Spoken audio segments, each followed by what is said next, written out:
that was a national championship contender, that was one of the best defenses in all of college football last season.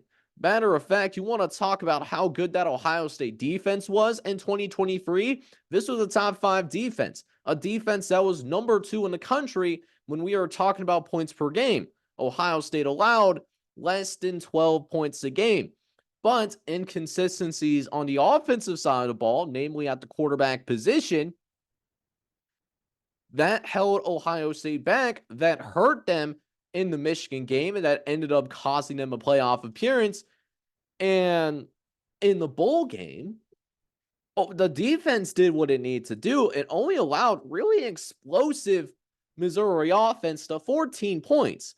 Now, if we went back to 2020, 2021, that 2019 time before COVID, if you would have went back in time a few years and you told an Ohio State fan that, okay, your defense allowed 14 points in a single game, that Ohio State fan would have probably thought y'all won the game and won the game extremely handily.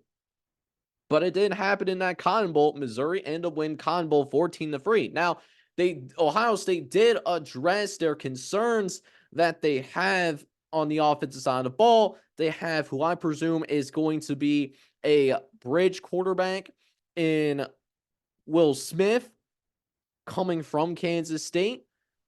And then you might have the future in either Aaron Nolan or Julian Sayin as well. Could be your future at the quarterback position, at least one of those two. To me, Devin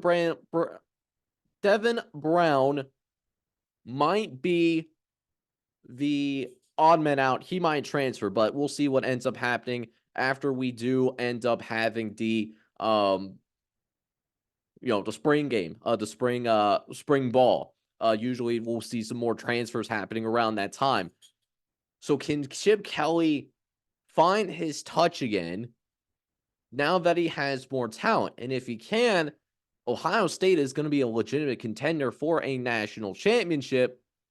But it's just kind of in that same breath as Bill O'Brien, in the sense that, yeah, he's good, or he might still be good, but he also might be past his prime as well. That is concern, but a prominent name that has NFL experience could it turn it around at Ohio State offensively, where we see more production at the quarterback position?